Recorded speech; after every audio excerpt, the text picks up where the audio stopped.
Krishna Hare Hare Hare Rama Rama Rama Hare Hare. Jaya Radha Madhava Kunja Bihare.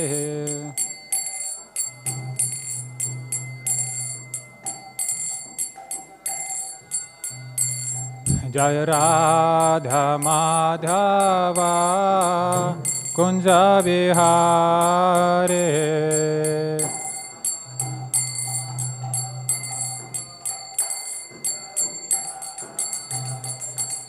Gopi Janavalabha Girivaradhare.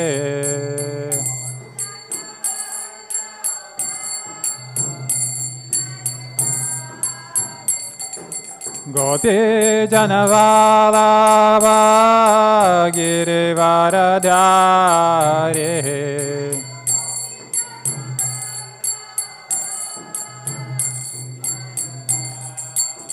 Yashodanandana Vraja Janaranjana.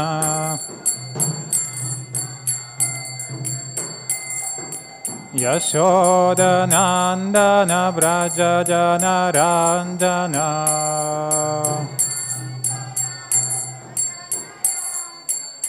Yamuna Chera Vanachare.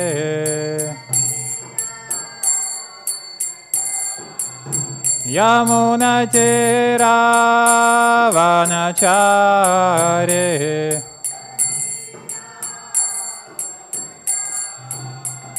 Jaya Radha Madhava Kunja Vihare.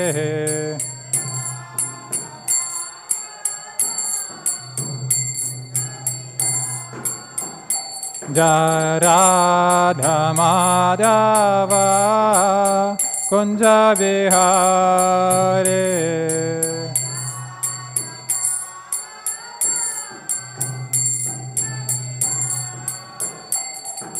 Gopi Janavalabha Girivaradhare.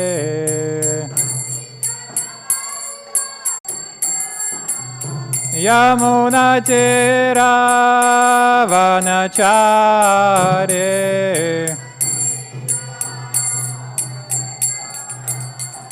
Jaya Radha Madhava Kunja Vihare.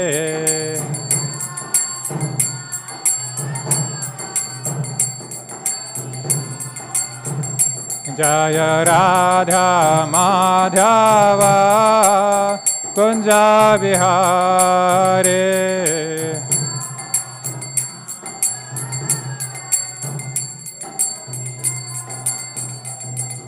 Gopi Janavalabha Girivaradhare.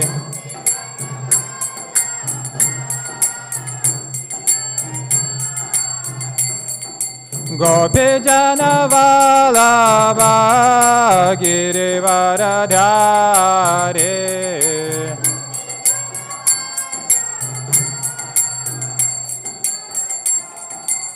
Yashodanandana Vraja Janaranjana.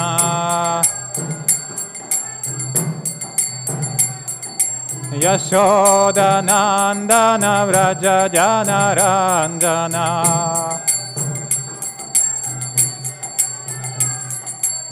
Yamuna Chera Vanachare. Yamuna Chera Vanachare.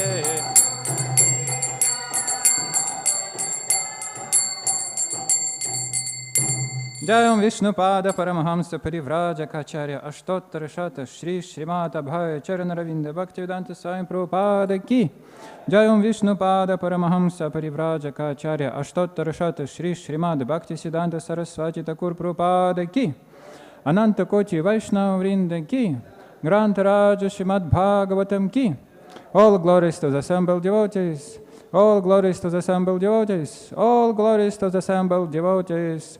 All glories to Shri Shri Guru and Gauranga. Om Namo Bhagavate Vasudevaya.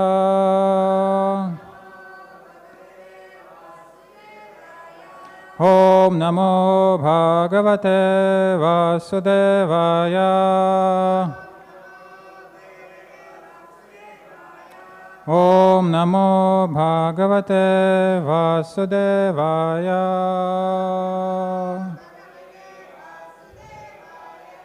Hare Krishna. Today we will try to glorify the Srimad Bhagavatam, and we are reading from 2nd Canto, chapter 10, and verse number 30.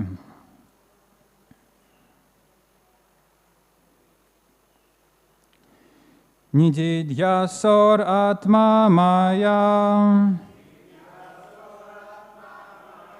Nididhyāsor ātma-māyāṁ.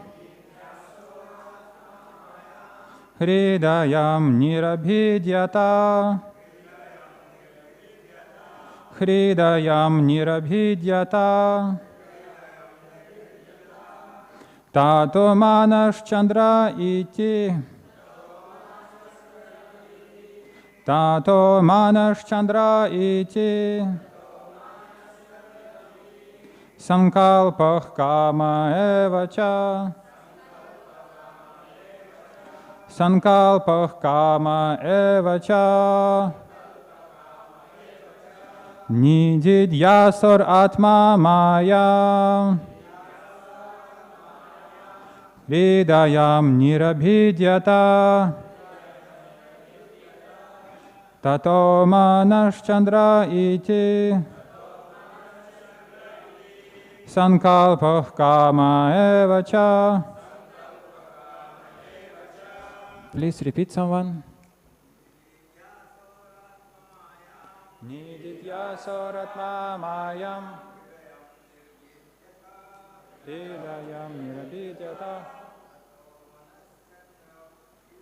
Tato manaś candra iti. Saṅkalpaḥ kāma eva ca. Nididhyāsor ātma-māyāṁ. hṛdayam nirabhidyata.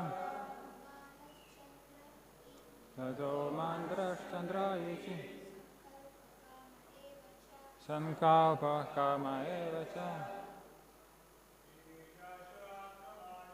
Nididhyāsor ātma-māyāṁ.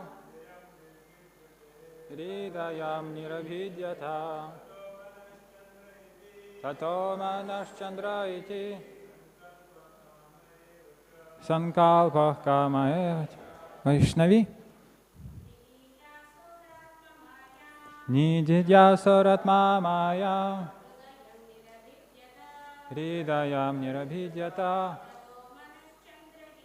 Tato manaś candra iti. Saṅkalpaḥ kāma eva ca. Nididhyāsor ātma-māyāṁ. hṛdayam nirabhidyata. Tato manaś candra iti. Saṅkalpaḥ kāma eva ca. Nididhyāsor ātma-māyāṁ. hṛdayam nirabhidyata. Tato manaś candra iti. Saṅkalpaḥ kāma eva. Word meaning. Nididhyāsoḥ, being desirous to know. ātma-māyāṁ, own energy. hṛdayam, the location of the mind. Nirabhidyata, was manifested. tataḥ, thereafter. manaḥ, the mind. candraḥ, the controlling deity of the mind. the moon. Iti, thus, saṅkalpaḥ, determination, kāmaḥ, desire, eva, as much as, cha, also. Translation and purport by His Divine Grace A.C. Bhaktivedanta Swami Prabhupada. Srila Prabhupada ki jai. When there was a desire to think about the activities of his own energy, then the heart, the seat of the mind, the moon, determination, and all desire became manifested. Purport. The heart of every living entity is the seat of the Supersoul, Paramātmā, a plenary expansion of the Supreme Personality of Godhead. Without His presence, the living entity cannot get into the working energy according to his past deeds. The living entities who are conditioned in the material world are manifested in the creation in terms of respective inclinations inherent in them, and the requisite material body is offered to each and every one of them by the material energy under the direction of the Supersoul. This is explained in the Bhagavad-gītā 9.10. When, therefore, the Supersoul is situated in the heart of the conditioned soul, the requisite mind is manifested in the conditioned soul, and he becomes conscious of his occupation, as one is conscious of his duty after waking up from slumber. Therefore, the material mind of the living entity develops when the Supersoul sits on his heart, after which the mind, the controlling deity, moon, and then the activities of the mind, namely thinking, feeling, and willing, all take place. The activities of the mind cannot begin without the manifestation of the heart, and the heart becomes manifested when the Lord wants to see the activities of the material creation.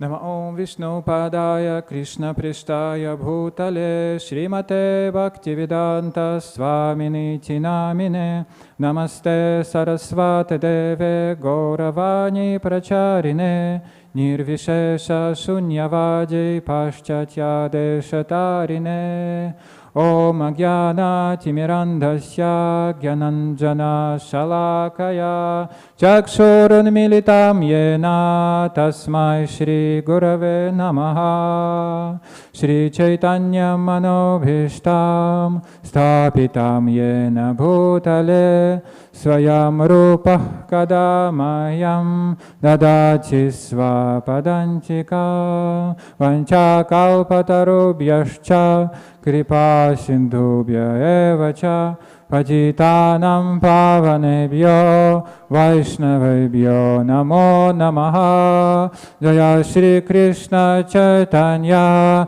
Prabhu Nityananda Shri Advaita Gadadhara Shri Vasadi Gaura Bhakta Vrinda Hare Krishna Krishna Krishna Hare Hare Hare Rama, Rama Rama, Hare Hare. Hare Krishna. So we will try to glorify the Supreme Lord today. And we are reading now the last chapter of the second canto. And this chapter may be very difficult for us to understand. Of course, there is some analysis of the Srimad Bhagavatam. For example, in these verses, starting from verse number 10 till the verse number 35, the sarga, the primary creation, is described. Previously, it was briefly explained by Lord Brahma to Narada Muni, and now, one more time, we have this explanation. And after that, the explanation of the Virat Rupa also will be given in the third canto of the Srimad Bhagavatam. In this way, we can make some analysis, scientific analysis of the Srimad Bhagavatam.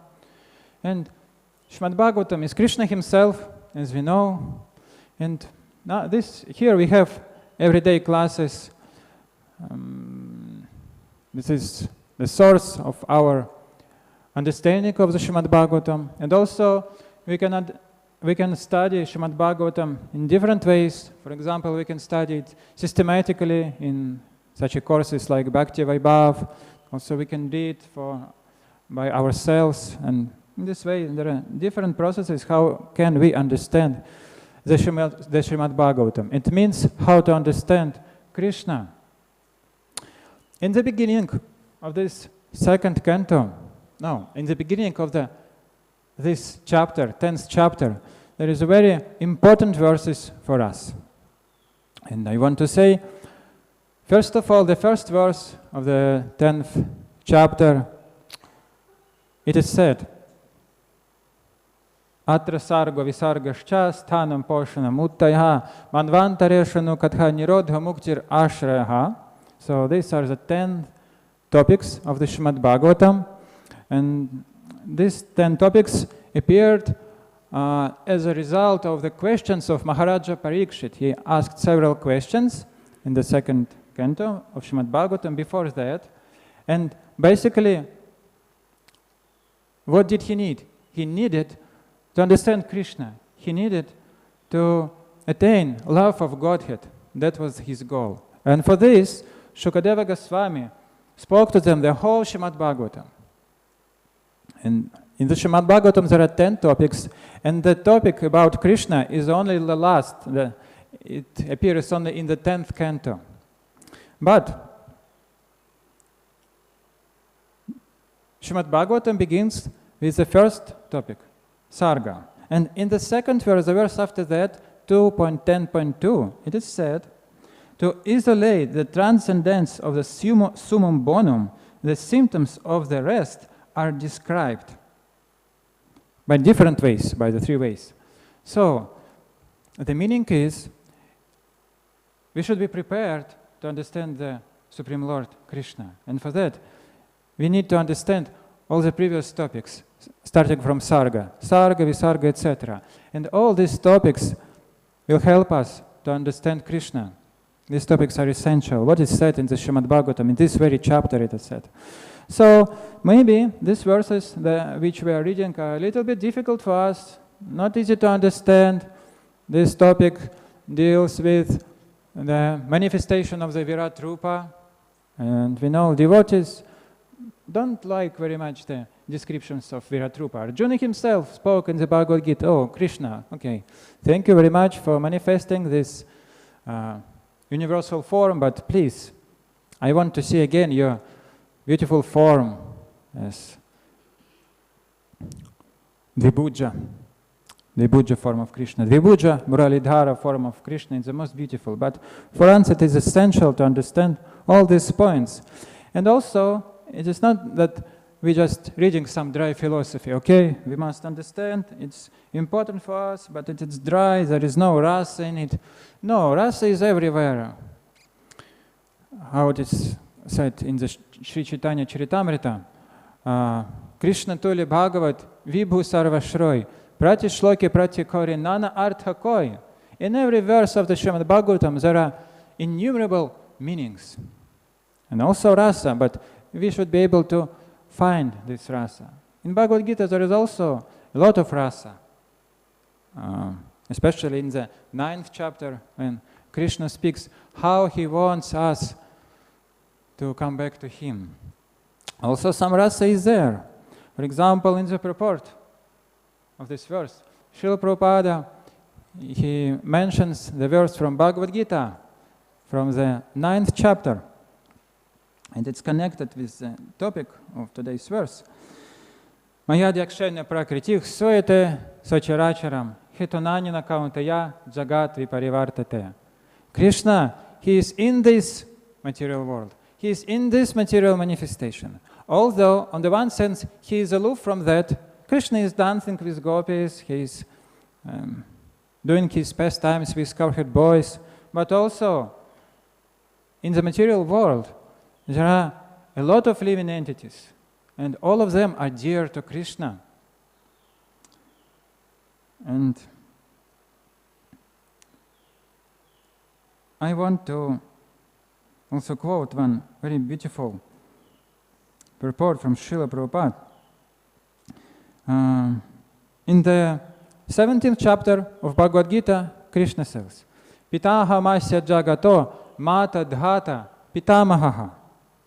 Krishna says, I am the father of this universe, the mother, the support, and the grandsire.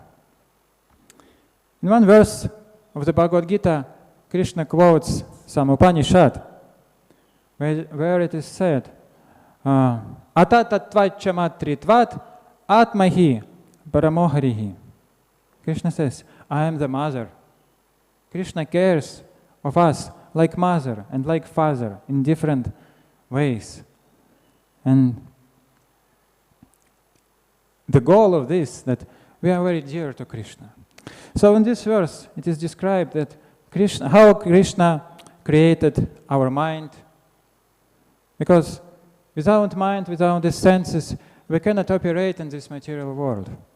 And Krishna is so kind, but we are actually, all of us, most of us are offenders of Krishna. Only pure devotees, they are not offenders of Krishna, but they come to this material world differently. There are two types of living entities in this material world: conditioned souls, nitya badhas, and eternally liberated souls, nitya muktas. And eternally liberated souls, they don't take birth as us. Therefore, it is said in Padma Purana, how is it? Vaishnavanam shchavidyate. Nakarma bandhanam janma vaishnavanam shchavidyate. Such souls do not undergo the miseries of birth, death, etc., like us. But conditioned souls, we are offenders of Krishna. And we are so much offenders that Krishna had to create this material world for us.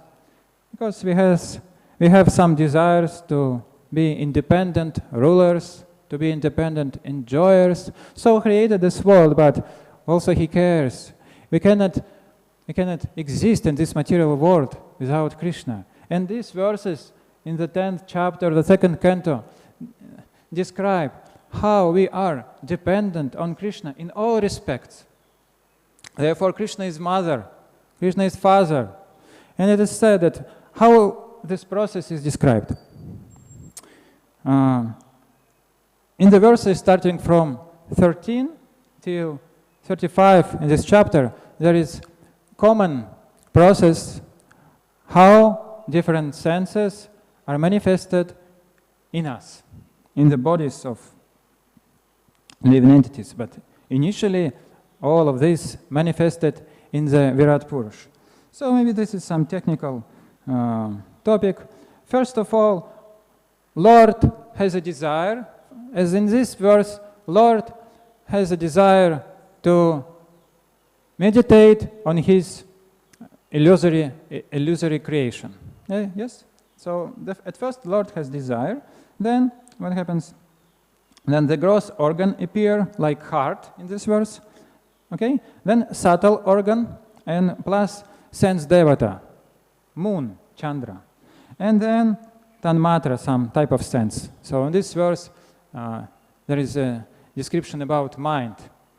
Mind is also the sixth sense of the living entity. So this is a process, but it begins with Krishna, and the goal of this to be able to give us the opportunity to do something, some activities in this world and to satisfy our desires. So in this way, Krishna is very kind for us. He cares of us. This is just a few words about the meaning of this verse. And from what can we extract from these difficult verses? That Krishna is our well-wisher, eternal well-wisher. And Srila Prabhupada, in his purport, he clarifies that without the Supreme Lord, our karma cannot be manifested. And without karma, what can we do in this material world? So, in the purport, Srila Prabhupada speaks about karma. And there are two very important topics which should be propagated very widely in this world.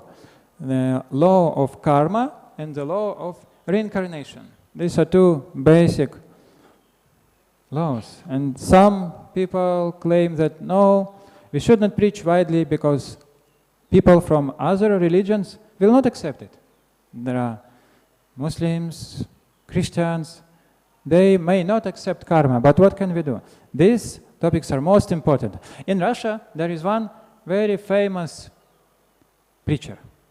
All of Russians know him. One preacher, prominent. And I would say nowadays more than half of the newcomers in ISKCON, they come to Krishna consciousness because of his preaching. And what does he do? He speaks the science of Bhagavad-gītā in simple words which are understandable for them. And the two main topics are karma and reincarnation. I also first started listening his classes today from Bhagavad-gītā, but in Bhagavad-gītā there is a definition of karma. It's in the 8th chapter of Bhagavad-gītā, 3rd verse. Aksharam Brahma Paramam Aksharam Brahma Paramam Sabhavadhyata Muchyate Bhuta Bhavad Bhavakaro Visargah Karma Samgitaha. What is karma? Action pertaining to the development of the material bodies of the living entities is called karma or fruitive activities. So what is the result of karma? The result of karma is we will new material body. In Bhagavad-gītā, there are 3 types of activities are described. First type is called karma. Karma means pious activities. We do some worship, some puja, and we will attain material body, but in heavenly planets, if we do enough pious activities. The second type of karma is called vikarma, activities prohibited by Vedas. And the third type of activities is called akarma, no karmic reaction. This is pure devotional service to Krishna. So basically there are 2. If we serve Krishna without any personal motive, this is called akarma, and karma and vikarma, all of that is called karma because out of that we remain in this material world. But also I want to speak about the subtle reason of karma. Somehow I heard from one very beautiful quotation of Srila Jiva Goswami from Bhakti Sandarbha, and also it is quoted by it's quoted by himself in one of the purport of the Srimad Bhagavatam. It's very clearly describes the subtle reason, the essence of karma. In Sanskrit, it's described like this. Apurnasya nijapurt artha cheshta karma iti. What does it mean? Karma appears when a living entity feels that I am not complete, I am not purna. When we feel that we are not complete, we don't feel any completeness, happiness, and we think that to attain such a sense of completeness, to attain happiness, we need something else from external world. And when we have such understanding, it's called karma. We can think about when we get up in the morning. What first we want to take in our hand? Is it Java beat bag? Or is it smartphone? What do we need to feel happiness? What do we need to feel completeness? So, in such a way we can test ourselves how much complete we are. And if we are not complete, if for our happiness something is required, if after taking prasadam in brahmachari kitchen we want to take some sweets, we are not satisfied, we need something else for our happiness. Maybe prasadam is so simple. No, I need something else. It means we are not complete. We are not purna. It means that we will get karma. And if we continue in such a way, we will get a new material body.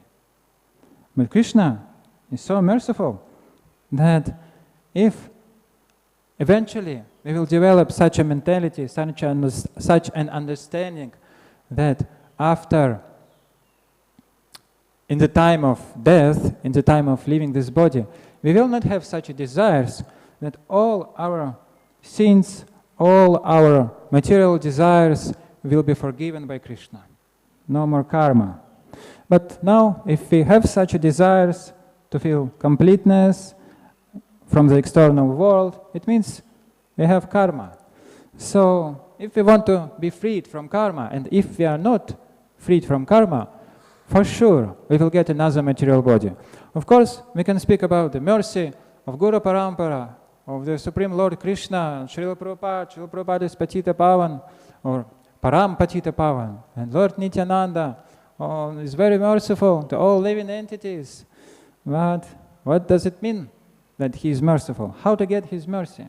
But the law, the common law is that if we are seeking happiness from the external world, we will get another material body.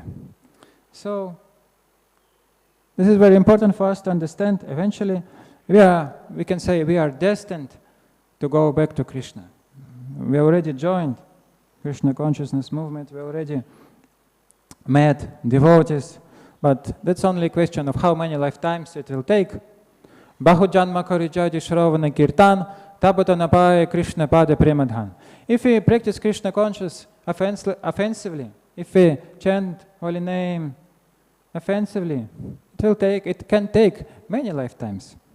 But the point is, we should do our practice offenselessly. It's not so bad news. No. Actually, we can do our karma activities and we can be full in ourselves. Full, I mean complete, not... So how to do it? Only Krishna Bhaktas can be full in themselves. Only they can be completely happy. Krishna Bhakta Nishkam Atayev Shanta Bhukti Mukti Siddhi Kami Shokali Ashanta.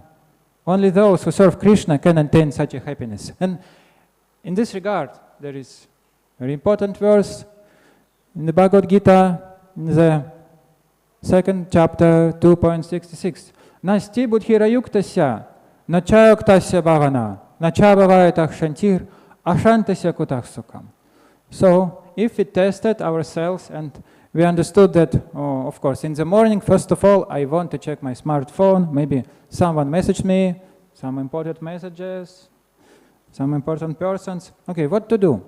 I need to attain completeness.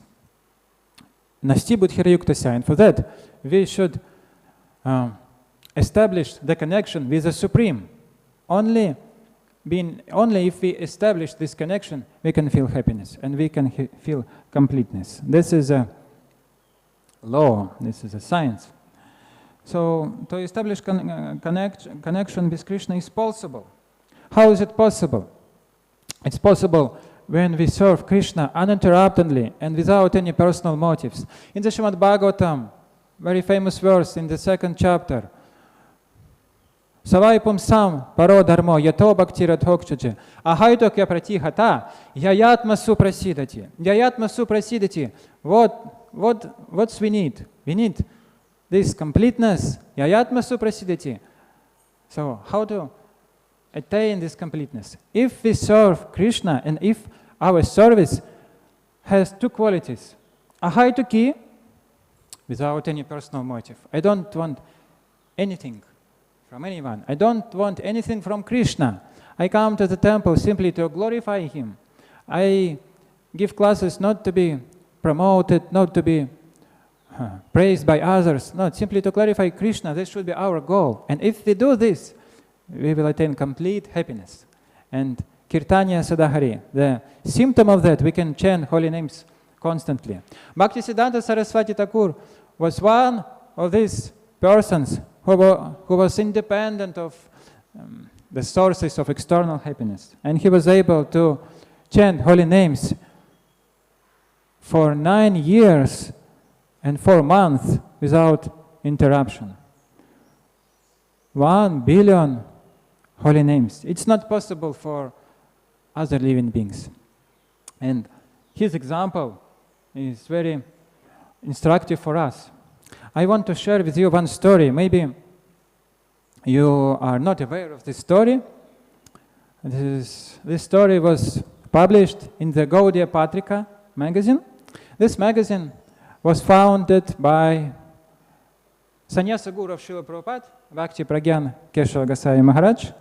So, Srila Prabhupada and Bhakti Pragyan Keshava Goswami Maharaj, they both established the Gauriya Vedanta Samiti, the organizations of, now it's known as the Organization of Bhakti Pragyan Keshava Maharaj, but it was established by Bhakti Pragyan Keshava Maharaj and Srila Prabhupada. And Srila Prabhupada was an editor of the magazine of this organization. It's called Gaudiya Patrika. The first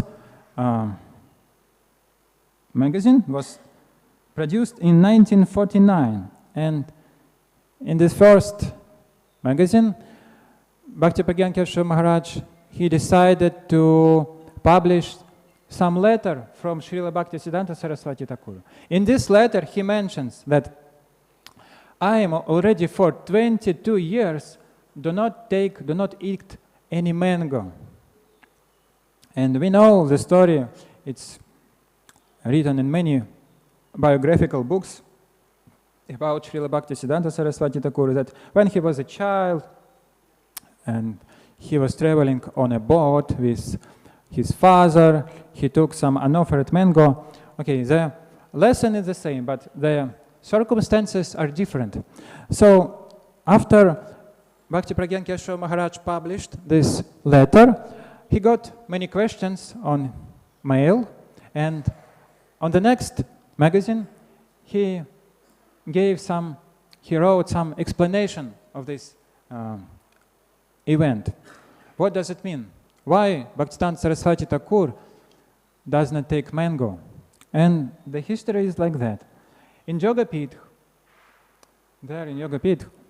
Bhaktisiddhanta Saraswati Thakur, he was serving, maybe it was during the time of his vow of chanting Shatakoti Nama Yagya, and he was thinking, if there would be any good fresh mango, we can utilize it in the service of Krishna.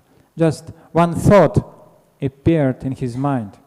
And immediately after that, Pujari came to him. After a few minutes, Pujari approached him. And Pujari had a fresh mango in his hand. Oh, Srila Prabhupada, this is for you, please take it. Bhaktisiddhanta Saraswati Thakur was shocked. Oh, how can you get mango? It was winter at that time. In winter, it's not possible to get any mango. This Pujari told that some young boy brought this and told, so please give it immediately, bring it immediately to Bhaktisiddhanta Saraswati Thakur. And Bhaktisiddhanta Saraswati Thakur started crying. I'm such an offender. I got some desire, some personal desire, not connected to Krishna.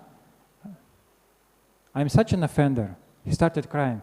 That's how a pure devotee feels when he has some material desire. He was so unhappy. Of course, it's happened by the will of the Supreme Lord, because such a persons like Bhaktisiddhanta Saraswati Thakur, they cannot have any material desires.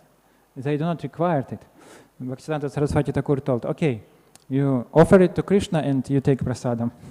So after that, Srila Prabhupada, Bhaktisiddhanta Saraswati Thakur Prabhupada never took mango in his life. And you know, in India, in summertime, there are so much austerities, especially for Westerners, so hot, but some relief is mango and maybe jackfruit, some fruits. But Bhaktisiddhanta Saraswati Thakur did not take mango.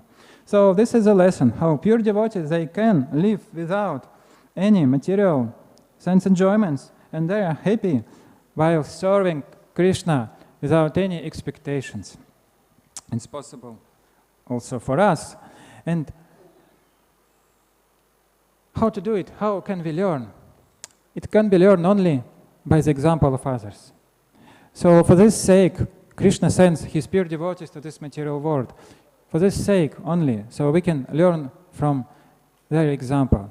So it's very important if some pure devotees, of course now we live in Mayapur, maybe temporarily, maybe constantly, permanently, and many sannyasis, senior devotees come there, but we should not lose opportunity even to see them.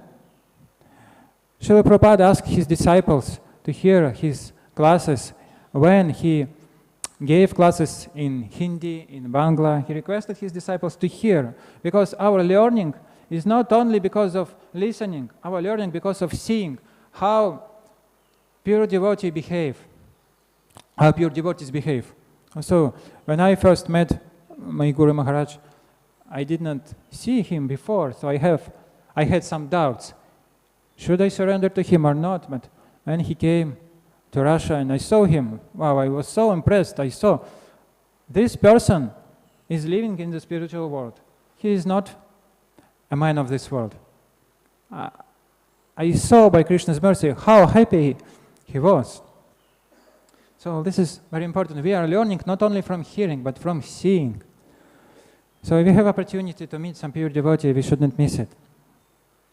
And by association with such pure devotees, we can be empowered. So this is a secret. Srila Prabhupada and other pure devotees, they travel very widely. This is the law. If you are sannyasi, you must travel. This is your dharma. And in Srimad Bhagavatam, it is said, describing Shukadeva Goswami, that pure devotees, they travel and they can stay in one place, in one house, only as much as required for milking a cow. It doesn't mean that pure devotees travel just to drink milk everywhere. No, this is for the sake of householders. Therefore, pure devotees must travel widely to give their association to others. And from my experience, when I travel to some festivals with my Guru Maharaj, there is a plenty of opportunity to serve personally, to give some personal service for Guru. It's important when you have such opportunity, because you can have some feeling that now I have some personal relationship with Guru. We can experience how your Guru lives. Once I also had such an opportunity. He was cleaning his room, and I saw Guru Maharaj doesn't have any sense-enjoyable objects. He lives very simply. He doesn't have any permanent residence also. Nothing. Very simple living. And yeah, I can understand, this is not just ordinary thing. So it's important to have a personal association. And if we serve Krishna uninterruptedly and without personal motivation, what will we get? We will get the sense of happiness, the sense of completeness. In this regard, I want to share with you one maybe sacred story, and sacred and secret. It can be narrated only in Sridham Mayapur. It's connected with Lord Chaitanya Mahaprabhu and Lord Nityananda. Not very rare you can hear this story, but this is from Chaitanya Bhagavat. But this is a little bit confidential. So, Sri Chaitanya Mahaprabhu had one classmate, Brahmana classmate, during his lila of teacher. And this classmate, he had very strong faith in Lord Chaitanya Mahaprabhu, but he did not have the same strong faith in Lord Nityananda. So by providence, once he went to Nilachal, to Jagannath Puri, and he had opportunity to visit Mahaprabhu daily, to daily take his darshan. And once he got opportunity in a proper time, in a proper place, he approached to Chaitanya Mahaprabhu and he disclosed his heart to him. And he said, "Oh Prabhu, I must confess, I have one doubt regarding Lord Nityananda. I don't want to be offender. So please explain to me. I can't understand his behavior at all. He approached the Supreme Lord humbly. So it's not problem when we have some doubts, maybe about regarding some senior devotees. It's not a problem. Of course, no, it's a problem, but it can be solved. But we should approach very humbly and so, Prabhu, I have some problems, please help me. That Brahmana said, I have problems. Lord Nityananda Prabhu, he is called a sannyasi, but he does not carry danda, he doesn't take danda with him, but instead he has a lot of ornaments made of gold, silver, a lot of jewelries. His body is not covered by simple saffron linen cloth. Instead, his body is covered by very nice and very beautiful silk dhoti. And also he is decorated with beautiful flower garlands and sandalwood pulp. How is that?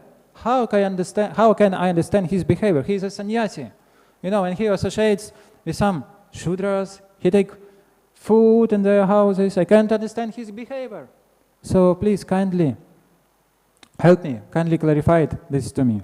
And Sri Chaitanya Mahaprabhu didn't tell to him any confidential things.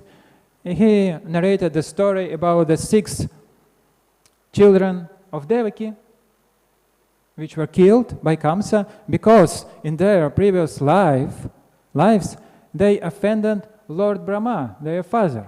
And Lord Chaitanya Mahaprabhu very strongly preached to him. So we should not imitate the behavior of great souls. Otherwise, we will be ruined. Only Shiva can swallow the ocean of poison. You cannot do it. So that was a reply to Brahmana, and this reply satisfied Brahmana. He returned to Navadvip, and he bowed down before Lord Nityananda Prabhu, and Lord Nityananda Prabhu has forgiven him and gave him Krishna Prema. That's how Lord Nityananda Prabhu did, how he behaved. So anyone offended him, after that approached him, okay, you take Krishna Prema. But in the next chapter of Sri Chaitanya Bhagavata, there is a description when Nityananda Prabhu came to Jagannath Puri to visit Lord Chaitanya Mahaprabhu. Actually, Lord Chaitanya Mahaprabhu, he told before Lord Nityananda, you should not come to Jagannath Puri. I sent you to preach in West Bengal. This is your duty. Don't come every year to visit me. I want you to perform this service for myself.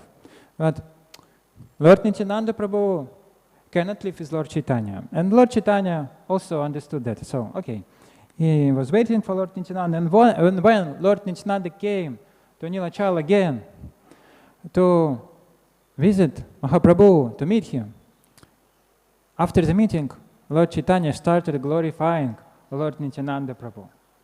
And during this glorification, he said some very beautiful verses. I want to narrate to them. Of course, first of all, there is some famous verse. Grih niyat yavani panim vishadvasham dikalayam tathapi brahmano bandhyam nityananda padam bhujam. Whether Sri Nityananda accepts the hand of a woman or enters a liquor shop, his lotus feet are still worshipable by even Brahma. So we shouldn't criticize Nityananda Prabhu in any case, in any circumstances. And then Lord Chaitanya Mahaprabhu told very confidential words.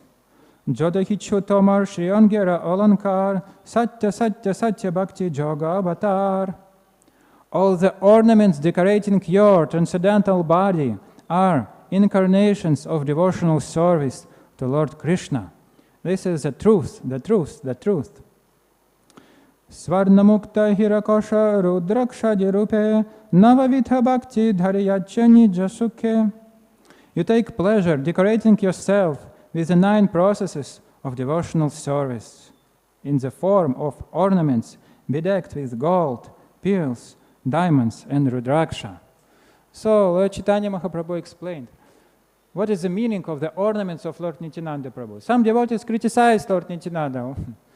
Why do we behave like that? But we should understand that, first of all, Lord Nityananda Prabhu, he preached in West Bengal, and in West Bengal there is one area, it's called Adisaptagram nowadays. Adisaptagram, there was a community of gold merchants.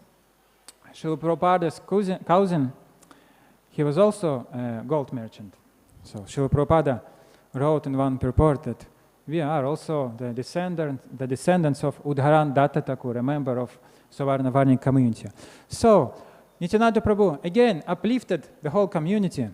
He made them respected again, and the members of Savarna Varnik community, they were very rich, and they gifted Lord Nityananda Prabhu with jewelries and gold and rings, bracelets, etc. But Srila Prabhupada, Chaitanya Mahaprabhu explained the meaning of these ornaments. Lord Nityananda Prabhu is not decorated by some material ornaments. He is decorated by the 9 processes of devotional service which are manifested as his decorations. And therefore, he is Nityananda. He is always blissful.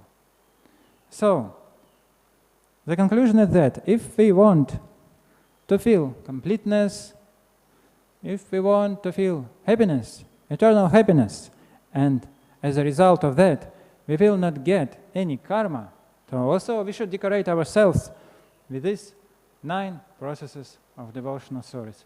This is what should we think about. How can I decorate myself with the 9 processes of devotional service? We cannot stop karma by any artificial things. We need to have good japa. We need to attend Guru Puja, Darshanariti very attentively glorify the holy name, and eventually we should not have in the future, we should come to this point that we will not have any other desires than to serve Krishna and Guru Maharaj. So after that we will feel completeness and we will not be born again. So I will stop here. What questions do you have? If anyone has any questions. Yes, Prabhu.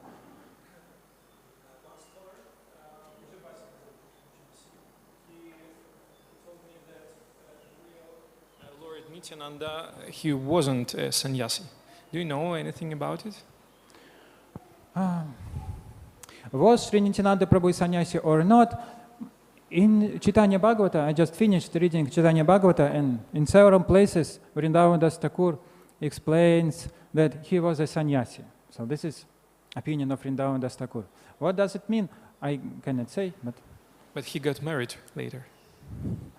Yeah, he got married, but here is the Supreme Personality of Godhead.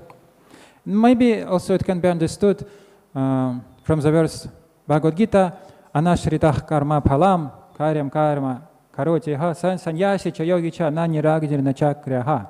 If the sannyasi is not who stopped his material activities, but this is the one who anashritah karma phalam, who does not want any fruits of his activities. He is actual sannyasi. No, I can say more on this stuff. I don't know. Thank you.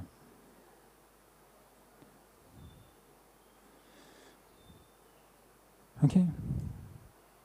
Yes.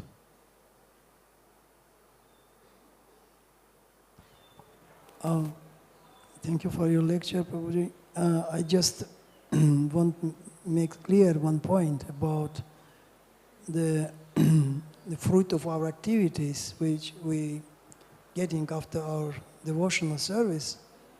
So in which case, just we should be careful to take that fruits as a result of my devotional service and enjoy by that fruits in which case we can see that this something which impeding my improvement in my Krishna consciousness.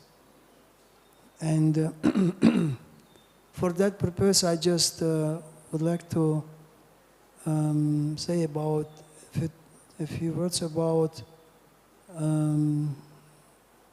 the Krishna is a source of all cause of all causes. Krishna is a original source, and is it right understanding that if person has this type of understanding and he sees everything connected with Krishna, whatever he will do, whatever he will eat, whatever he will think or think something to, so it will be all spiritualized. It is become pure because he is not takes something is separate from Krishna, and by seeing like that, so he become free from any karmic reactions. Is it right understanding?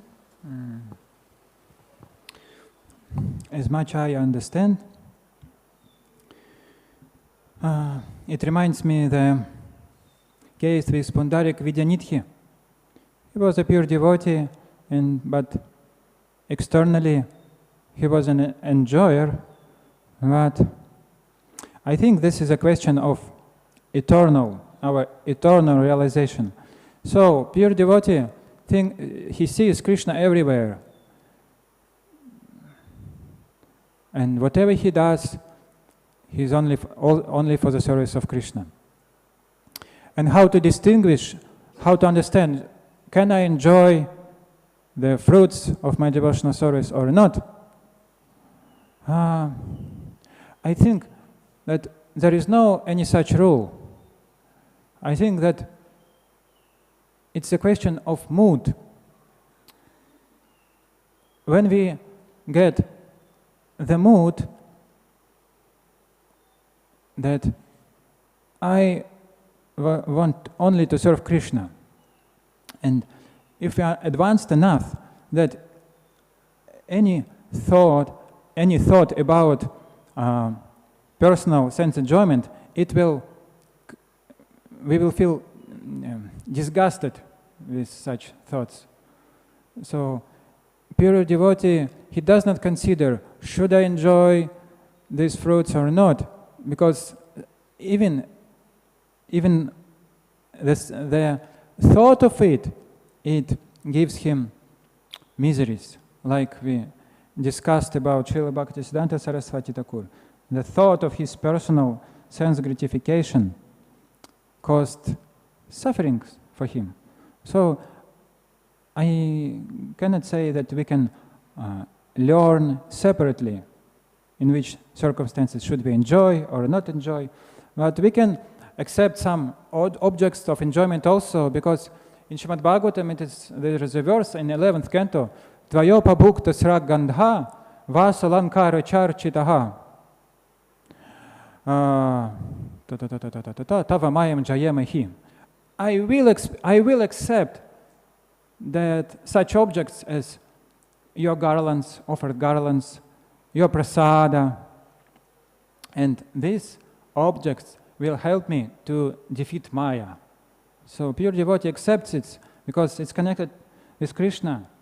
But how to do it, I don't know. I don't have such a realization. That's my thoughts. If I understood your question correctly, I'm not sure.